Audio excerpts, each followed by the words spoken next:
Hi and welcome back to Pro Legacy News. This is our new and improved indie spot.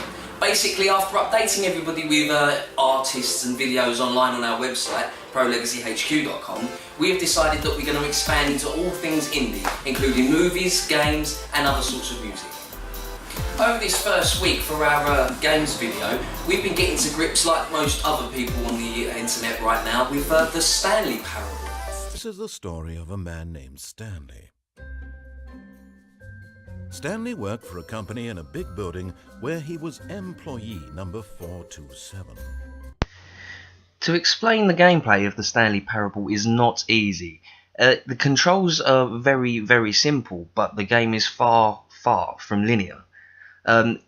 With only the ability to walk and to open doors and to press buttons, it seems more like an interactive video. But the truth is the game challenges you to make decisions in ways that other games haven't, and that's very important. It all becomes about the story. He'd been at his desk for nearly an hour when he realized that not one single order had arrived on the monitor for him to follow. No, all of his co-workers were gone. I'm a huge fan of David Cage and Quantic Dreams games like Heavy Rain and Beyond Two Souls. The focus on story over gameplay and underlining themes are very similar, although the Stanley Parable, it feels more like the lack of control is there to connect to the game as a gamer and follow its cliches and jokes rather than to immerse you further into the story. It's an interesting mechanic and one that's used very well. Stanley, did you change any? Yes, truly a room worth admiring. It had really been worth the detour after all, just to spend a few moments here in this immaculate, beautifully constructed room. This time, to make sure we don't get lost... The Stanley Parable is more about its non-story. It's a simple short story about a man whose monotonous life is shaken up by a random event. However, the game is narrated by a narrator who, throughout, will comment on your actions, whether you conform to the settings or the instructions you're given, letting you break free of the narrative completely and letting you look inside the inner workings of the game.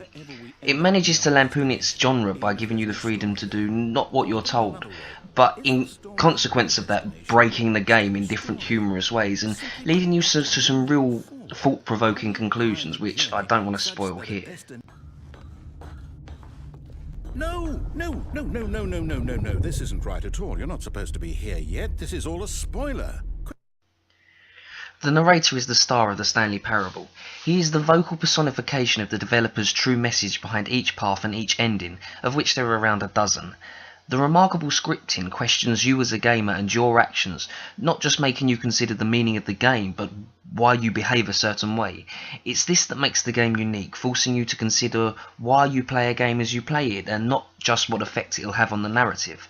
The sheer amount of jokes and quips the narrator makes to you at every eventuality is amazing, and whether the deeper level of gaming philosophy was intentional or just a happy accident of a group of developers trying to make a funny game, it quickly becomes irrelevant as you laugh at the narrator's sarcastic and creative input.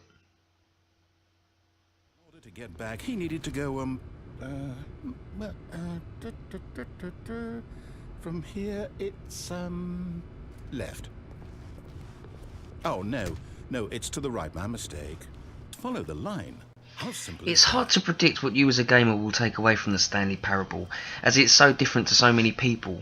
For me, it was like an interactive stand-up act, lots of observational humour about the way in which games are created and played, and also about its setting in the boring office worker existence. The game is worth investing some time into, to see all of its endings and explore all of the game world, to see what the narrator has to say about your actions. No stone is left unturned in this game, and when it comes to having a little dig at itself and gamers in general, it hits the nail on the head every time. It's not to be missed. Manifestation of the nature of life itself. Whoa. Hang on. That got a bit weird back there. Well, I'd like to apologize. Not sure where I was going with all that. Also, a couple of other things worth mentioning this week. The crowd-funded mega hit Path of Exile is now free to play. I've not managed to try it myself yet because we've been trying to get all these bits together for this video, and I'm a hard worker, you see. Also, the announcement of Season 2 of The Walking Dead by Telltale Games, which we're all very excited for, I'm sure. looks to be much more of the same, which in The Walking Dead's case is no bad thing at all. Well, this has been our first indie spot. I hope you've enjoyed it. Next time we should be a little bit more prepared and hopefully have some exciting news stories for you. Also, if there's anything you want us to look into, or I've made a mistake along the way somewhere and you want to pull me up on it, please feel free to. I'm sure you will anyway, but I make plenty of mistakes on my brand.